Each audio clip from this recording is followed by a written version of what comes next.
Good afternoon, friends. Once again, you all are welcome in today's class. मतलब आज के class में आप सभी का स्वागत चैट क्लास में आप सभी का स्वागत है.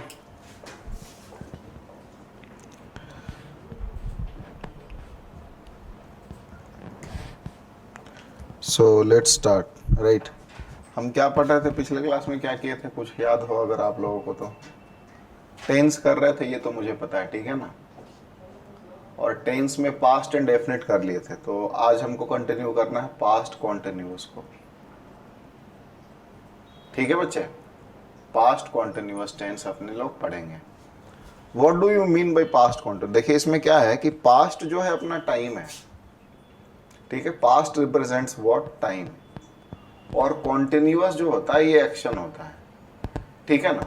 मतलब क्या है कि अगर कोई एक्शन पास्ट में कंटिन्यू रहा होगा वो पास्ट कॉन्टिन्यूअस टेंस में रहेगा, ठीक है. तो the action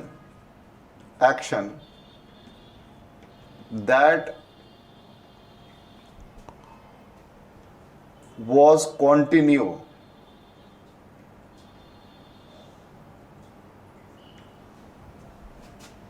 for some time in the past will remain in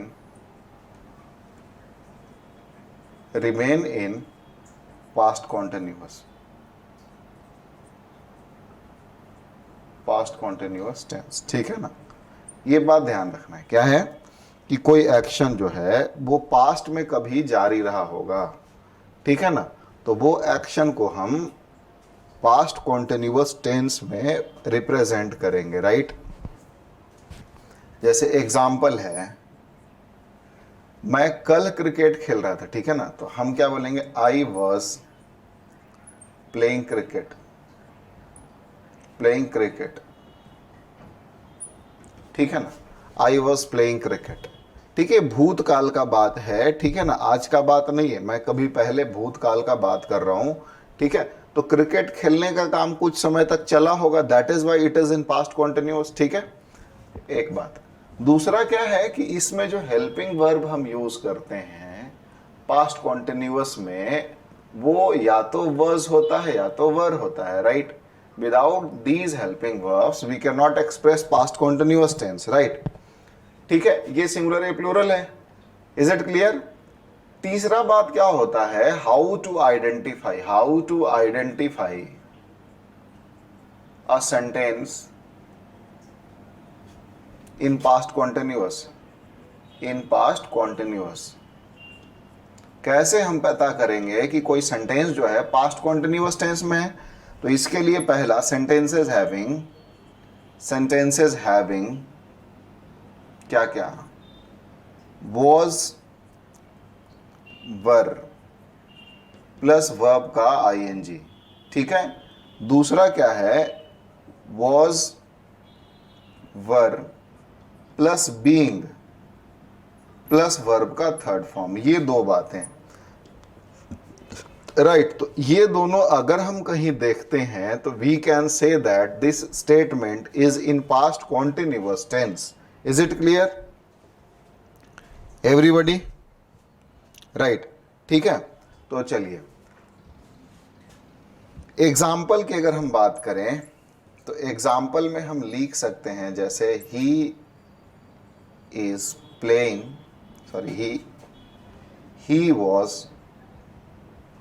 he was writing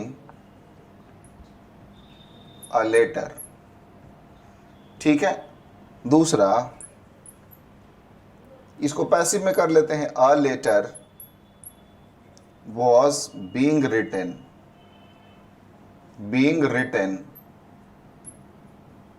by him. Got it? तो इस तरीके से वी कैन सी कि पास्ट कॉन्टिन्यूअस टेंस क्या होता है. तो इसमें पास्ट में जो होता है वो टाइम होता है, राइट. कॉन्टिन्यूअस जो होता है वो एक्शन होता है, राइट. Is it clear? तो दोनों को मिला करके मतलब पास्ट का कोई एक्शन लगातार चला होगा पास्ट टाइम में, that remains in past continuous, ठीक है ना. ठीक है, एग्जाम्पल्स हमने देखा। उसके बाद हम बात किए कि इसका हेल्पिंग वर्ब, सेकंड पॉइंट इसका हेल्पिंग वर्ब क्या होता है, तो वॉज वर होता है। Third point how to identify, तो इसको आइडेंटिफाई करने का दो तरीका है, वॉज वर प्लस वर्ब का आईएनजी लगा रहे तो वी कैन से कि that statement is in past continuous. दूसरा क्या है, was were plus being plus verb का थर्ड फॉर्म लगा रहे, then also we can say कि that statement is in past continuous. Again there is a difference, what is the difference, कि this statement is in active voice, active voice right, और this statement is in passive voice, passive voice, but both are in past continuous tense. ठीक है ना, तो यही अंतर है यहां पे, गेटिंग द पॉइंट। अगला पॉइंट आता स्ट्रक्चर का, स्ट्रक्चर्स ऑफ पास्ट कॉन्टिन्यूअस। तो पहला स्ट्रक्चर इसका बनता है, देखिए, subject plus was were plus verb का आईएनजी प्लस ऑब्जेक्ट। ठीक है, ये अपना पहला। तो इसको हम बोलते हैं असर्टिव सेंटेंस का स्ट्रक्चर। क्या, असर्टिव सेंटेंस। ठीक है, क्या बोलते हैं इसको, असर्टिव सेंटेंस। दूसरा अपना स्ट्रक्चर बनेगा निगेटिव का, क्या, तो subject plus was were plus not आपने यहां लगाना है प्लस वर्ब का आईएनजी प्लस ऑब्जेक्ट। ठीक है, तो इसको हम बोलते हैं निगेटिव सेंटेंस। क्या बोलते हैं, निगेटिव सेंटेंस। निगेटिव सेंटेंस क्यों, क्योंकि नॉट लगा है। तीसरा जो अपना बनेगा वो बनेगा क्या, इंटरोगेटिव का। तो वॉज वर को सिर्फ पहले लिख देना है, was were plus subject plus verb का आईएनजी प्लस ऑब्जेक्ट। सिंपल है। तो इसी का एक और इंट्रोगेटिव होता है, आगे में अगर हम क्वेश्चन वर्ड लगा दे WH फैमिली से कोई भी, तो सेम रहेगा, सिर्फ वॉज वर लिख देना है। ठीक है ना, उसके बाद सब्जेक्ट लिख देना है प्लस वर्ब का आईएनजी लिख देना है प्लस ऑब्जेक्ट लिख देना है। ठीक है, तो ये अपना दो इंटरोगेटिव के दो बनते हैं। क्लियर है। एग्जाम्पल्स की अगर हम बात करें तो जैसे we can see some examples like I was playing cricket, playing cricket. ठीक है, राइट। दूसरा अगर निगेटिव करेंगे तो I was not playing cricket.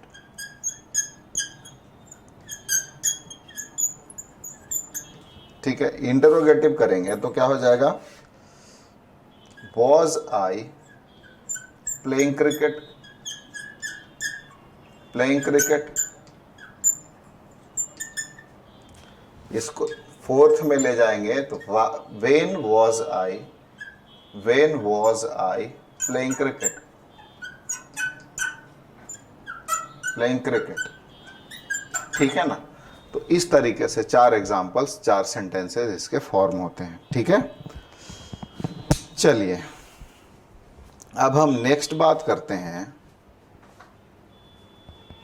After interrogative इसके यूज का। ठीक है, कहेगा यूज का।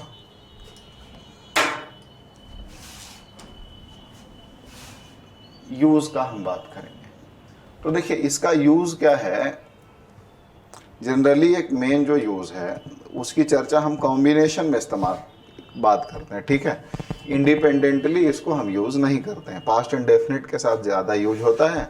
तो इसको हम जो एक मेन यूज है व्हेन और व्हाइल के साथ होता है, वो पास्ट एंड डेफिनेट के साथ यूज करते हैं। तो कॉम्बिनेशन ऑफ सेंटेंसेस जब बताएंगे तो उसमें बताएंगे। वैसे क्या होता है, जैसे आप याद करो प्रेजेंट कॉन्टिन्यूअस में, क्या प्रेजेंट कॉन्टिन्यूअस में क्या यूज करते थे, जैसे at that, right now, right now. ठीक है ना, नाउ। तो इसी का जस्ट उल्टा कर देना है। नाउ का उल्टा क्या होता है, देन होता है। तो हम क्या कर देंगे इसमें,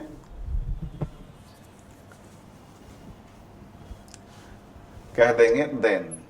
ठीक है, eight that time, eight that time. ठीक है ना, eight that moment, eight that moment. तो ये कुछ एडवर्ब है, ठीक है। तो ये एडवर्ब यह शो करता है कि some action was going on in past, मतलब कोई एक्शन पास्ट में कंटिन्यू था, जारी था। That's why generally these adverbs are used in past continuous, ठीक है। तो इसको पास्ट कर लेना है काट के, ठीक है ना। और हम लिखेंगे कि जनरली, समझने के लिए मैं को रिलेट किया था कि generally these adverbs are used in past continuous tense, past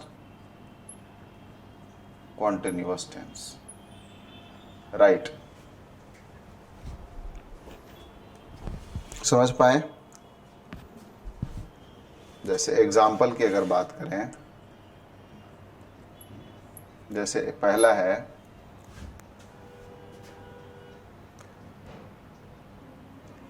he played, sorry, example की अगर हम बात करें तो he dash cricket at that time,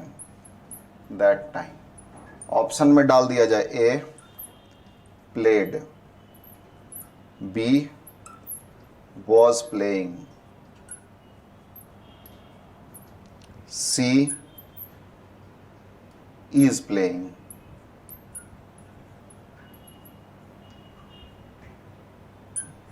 D has played. तो क्या लगाएंगे हम, क्या यूज करेंगे कि देखिए, चूंकि एट दैट टाइम, ये एडवर्ब जो है ना, ये आइडेंटिफिकेशन मार्क है कि पास्ट कॉन्टिन्यूअस टेंस में ही इसका यूज होता है। नहीं नवनीत, गलत है, शिक्षा भी गलत है, ठीक है। ये एडवर्ब जो होता है पास्ट कॉन्टिन्यूअस में ही यूज होता है, तो ये वाला गलत है, दिस विल बी यूज्ड, ठीक है ना। इसको एक बार लिखिए। चलिए देखिए, जैसे क्वेश्चन है, इस क्वेश्चन में समझ में आया। अब जैसे क्वेश्चन है, क्वेश्चन नंबर 2, इट डैश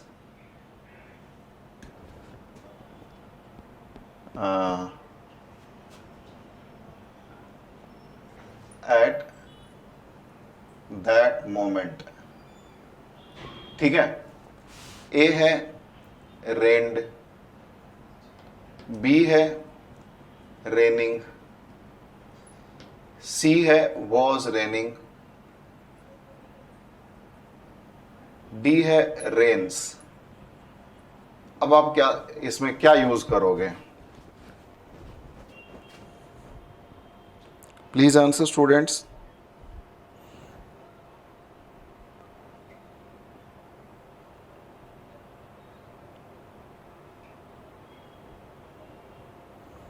हाँ शिक्षा, अगर आप डेली क्लास अटेंड नहीं करोगे तो आपके लिए डिफिकल्ट हो जाएगा, क्योंकि टेंस एक बहुत बेहतरीन चैप्टर है, ठीक है।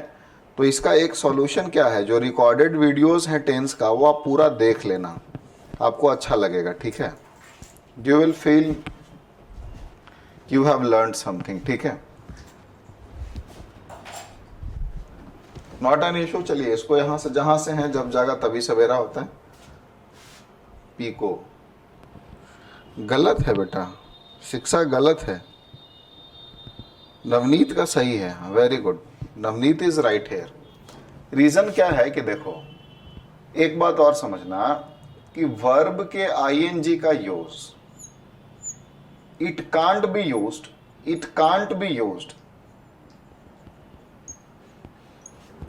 As a verb without any helping verb, ठीक है ना। इस बात को आप याद रखना कि वर्ब का जो आईएनजी फॉर्म है वो बिना किसी हेल्पिंग वर्ब के, या वर्ब का थर्ड फॉर्म है।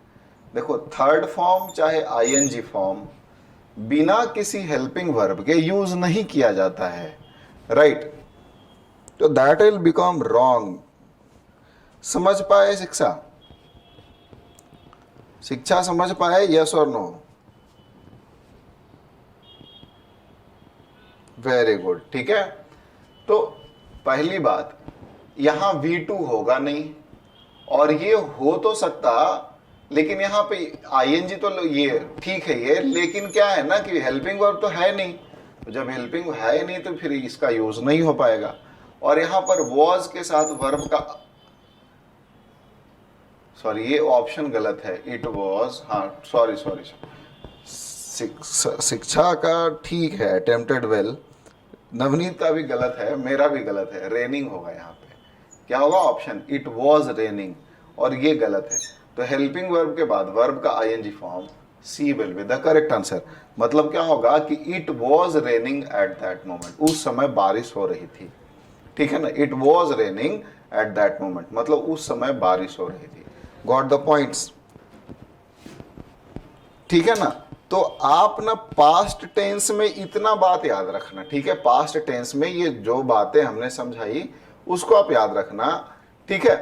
फिर हम आपको आगे बात करेंगे पास्ट परफेक्ट का, दोबारा फिर पास्ट टेंस, ये पास्ट कॉन्टिन्यूअस टेंस पे हम आएंगे, ठीक है, पास्ट कॉन्टिन्यूअस टेंस पे, इस टेंस पे हम दोबारा आएंगे, आपको दोबारा से ये चीजें समझाएंगे। बट अभी हम पास्ट परफेक्ट के ऊपर मूव करते हैं, ठीक है। तो एक बार आप इसको लिखो, तब तक मैं इसको रब करता हूं, फिर आगे की बात करेंगे। नहीं, रॉन्ग तो हम सबका था, ये क्वेश्चन इनवैलिड माना जाएगा। रीजन क्या है, ये ऑप्शन में आईएनजी नहीं लगा के दिया था मैं, ठीक है ना, तो दिस विल बी इनवैलिड। हम आगे बात करते हैं पास्ट परफेक्ट टेंस का। देखो समझो ध्यान से, पास्ट परफेक्ट कहने का मतलब क्या होता है, इसमें जो पास्ट है वो टाइम है, और ये परफेक्ट जो है ये एक्शन है। परफेक्ट कहने का मतलब होता है कंप्लीट, ठीक है, परफेक्ट कहने का मतलब क्या होता है, कंप्लीट, ठीक है। जैसे हम बोलते हैं ना कोई भी परफेक्ट नहीं है दुनिया में, मतलब कोई भी कंप्लीट नहीं है ना, भगवान को छोड़कर। तो पास्ट टाइम में कोई एक्शन कंप्लीट हुआ होगा वो पास्ट परफेक्ट टेंस में रहता है, लेकिन ऐसा नहीं है, ठीक है ना। पास्ट परफेक्ट वो थियोरेटिकल कुछ और होता है, प्रैक्टिकल कुछ और होता है। क्या होता है कि पास्ट परफेक्ट टेंस का डेफिनेशन क्या है, it is called past of past, इसका यह डेफिनेशन है, it is called past of past. मतलब क्या है कि बिना रेफरेंस के, ये अभी नहीं समझ में आएगा, मैं समझाता हूं, बिना रेफरेंस के पास्ट परफेक्ट टेंस का कोई यूज नहीं होता है। अगर आप वैसे बोलोगे, एक एग्जांपल मैं लिखता हूं, अगर आप अब वैसे बोलोगे, क्या बोलोगे कि I had bought a book, bought a book, तो ये सेंटेंस ग्रामेटिकली तो ठीक है, ग्रामर के हिसाब किताब अगर देखा जाए तो ये ठीक है, बात समझ में आए। लेकिन क्या है, ये गलत है। गलत क्यों है, सब कुछ तो ठीक लिखा है, फिर भी लॉजिक अगर बात करें तो गलत है। क्यों गलत है कि पास्ट परफेक्ट टेंस का यूज तब होता है जब वो कोई ऐसे एक्शन को रिप्रेजेंट करे जो पास्ट का भी पास्ट है, ठीक है, वरना नॉर्मल सेंटेंसेस पास्ट के पास्ट इंडेफिनिट में रखे जाते हैं। तो इसको हम अगर सही लिखना चाहें तो हम लिखेंगे I bought a book, I bought a book, ठीक है ना। हिंदी में भी अगर इसको समझें तो इसका मतलब भी होता है कि मैं एक किताब खरीदा था, और इसका मतलब होता है मैं एक किताब खरीदा था, दोनों का मतलब सेम होता है। तो जब पास्ट इंडेफिनिट में हम सारे पास्ट एक्शंस को व्यक्त कर सकते हैं, we can represent, we can write all statements of past in past indefinite, that is why past perfect का जो यूज होता है वो पास्ट के पास्ट एक्शन को रिप्रेजेंट करने के लिए होता है, ठीक है, that is why it is called past of past। दूसरा बात मैं समझाता हूं, देखो अभी मैं समझाता हूं, थोड़ा सा पहले इसके हेल्पिंग वर्ब की बात कर लें। इसका हेल्पिंग वर्ब जो होता है हैड होता है, ठीक है। आइडेंटिफिकेशन का बात कर लें, आइडेंटिफिकेशन जो इसका होता है वो क्या होता है, हैड प्लस V3 होता है और हैड बीन प्लस V3 होता है, ठीक है, ये इसका आइडेंटिफिकेशन है, ठीक है ना। स्ट्रक्चर का बात कर लें तो स्ट्रक्चर जो इसका होता है वो होता है subject plus had plus V3 plus object, ठीक है। अब इसी से सारे सेंटेंसेस बने हैं, इज इट क्लियर। जैसे दूसरा हो गया subject plus had not plus V3 plus object, ठीक है। तीसरा हो जाएगा question word plus head plus subject plus V3 plus object. ठीक है,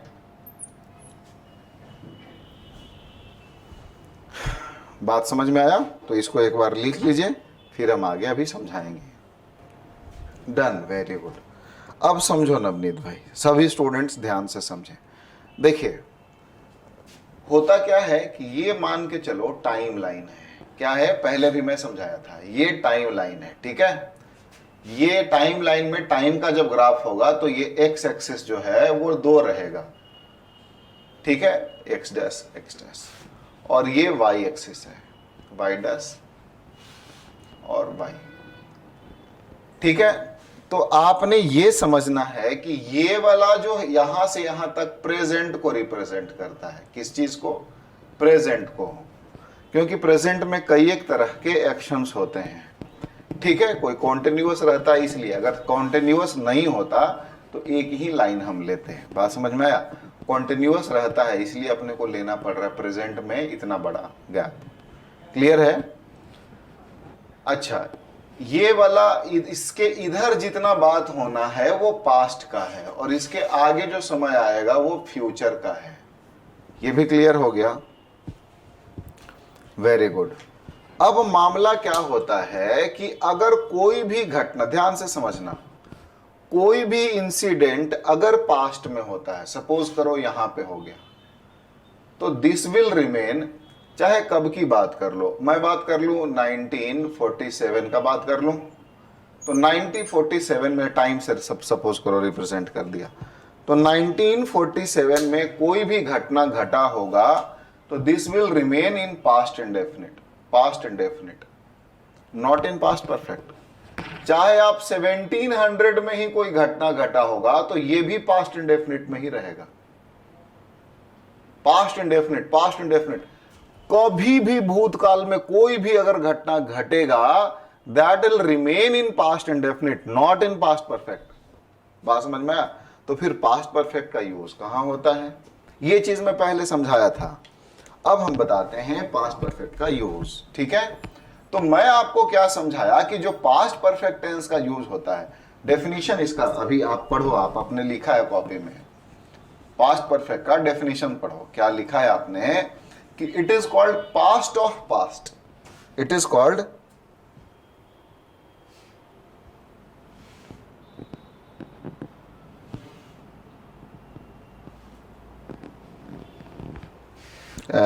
Navneet, am I audible?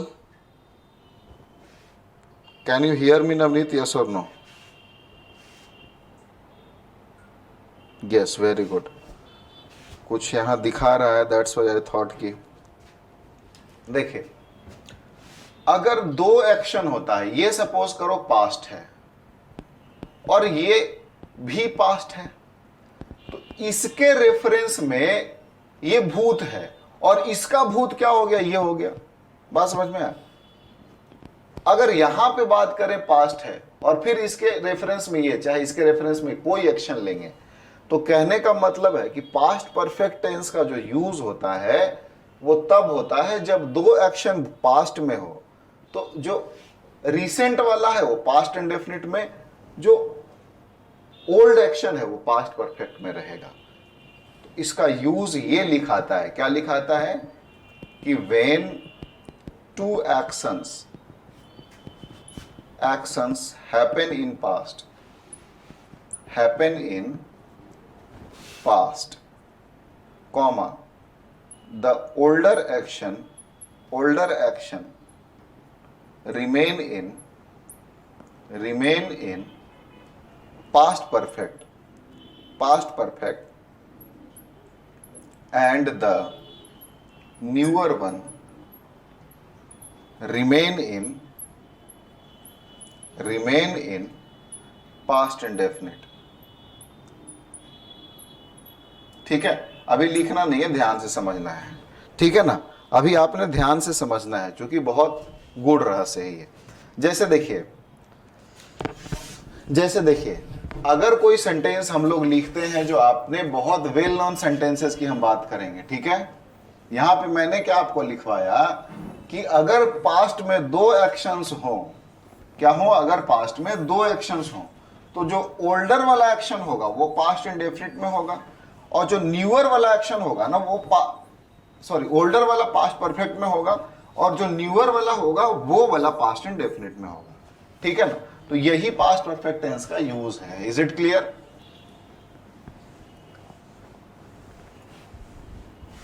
Example से हम समझेंगे इसको। जैसे बड़ा फेमस सेंटेंसेस है बच्चे, कोई भी ग्रामर पढ़ता होगा ना तो ये सेंटेंस का जरूर इस्तेमाल किया होगा, ठीक है। बहुत भूतकाल से ये परंपरा चली आ रही है इंग्लिश में।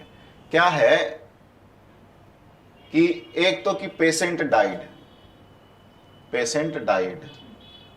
और दूसरा है डॉक्टर केम,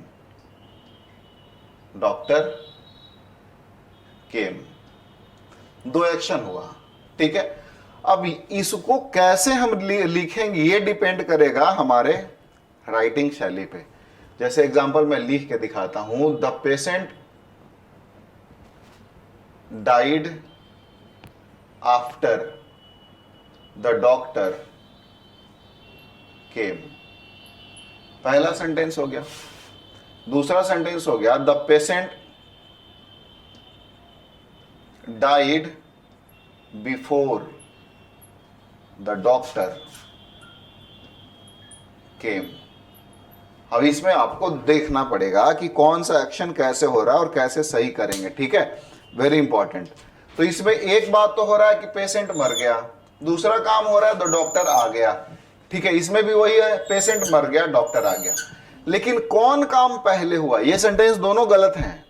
कौन काम पहले हुआ है, फिल अप द ब्लैंक का भी क्वेश्चन में दूंगा, पहले समझना है कौन काम पहले हुआ है वो वाला पास्ट परफेक्ट में रहेगा। बस सिंपल सा बात है, इसके हिसाब से जो टाइम ग्राफ बताया इसके हिसाब से, ठीक है। तो इसमें आप मुझे बताओ कि पहले पेशेंट मरा कि पहले डॉक्टर आया। क्वेश्चन नंबर 1 में पहले पेशेंट मरा कि पहले डॉक्टर आया? प्लीज आंसर स्टूडेंट्स, पहले पेशेंट मरा कि पहले डॉक्टर आया? लेट मी नो, पहले क्या हुआ? पहले क्या हुआ? डिड द पेशेंट डाई और द डॉक्टर केम? पेशेंट मरा। देख लेते हैं, पेशेंट डाइड, पेशेंट मरा के बाद, किसके बाद? डॉक्टर के आने के, डॉक्टर के आने के बाद पेशेंट मरा। कैसे? हाँ, बहुत बढ़िया शिक्षा, ठीक है ना। पहले डॉक्टर आया तो जो देखो ये ओल्ड एक्शन होगा, ये बाद में हुआ है तो न्यू एक्शन हो गया, तो ये रहेगा पास्ट इंडेफिनिट, और ये वाला रहेगा पास्ट परफेक्ट। अब बताओ सही करेंगे तो कैसे करेंगे? The patient died after the doctor had come, यहां हैड लगेगा। सेकेंड वाला में देखो क्या हुआ,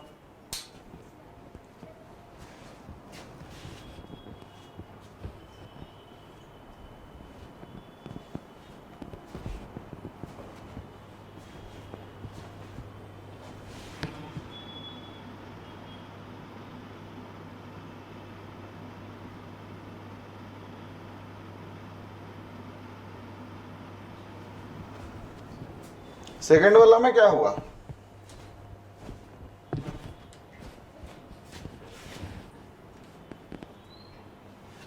हाँ, वेरी गुड।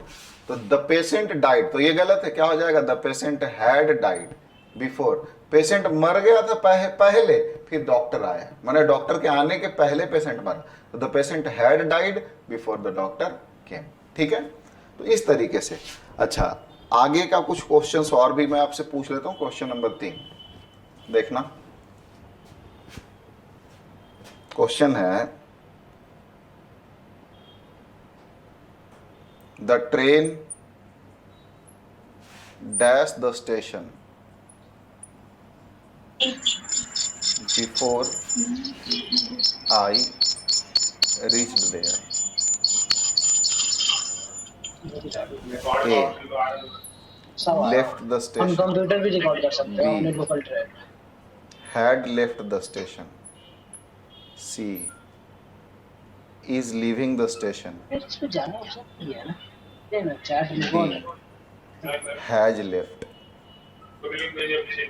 डाउनलोड कर दो। क्या होगा? The train dashed the station before I reached there. नहीं देखना क्लास का। सभी students agree?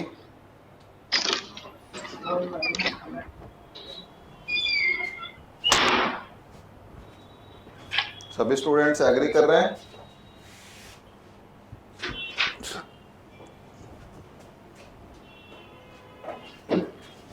Good, very good. क्या हो जाएगा? B is the correct answer, ठीक है ना, क्योंकि यहाँ बिफोर लगा है, बिफोर लगा माने ये काम पहले हुआ है। हाँ, शिक्षा बहुत बढ़िया।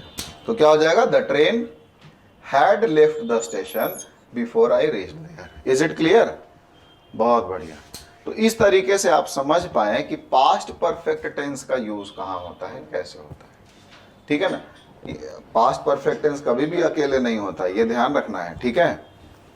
It can't be used alone. जब एक रेफरेंस का कोई पास्ट एक्शन होना ही चाहिए तभी पास्ट परफेक्ट टेंस आएगा, वरना नहीं आएगा, ठीक है ना। एक और बात इसमें होता है कि एडवर्ब ऑलरेडी क्या होता है? एक है adverb already is used in both past perfect and present perfect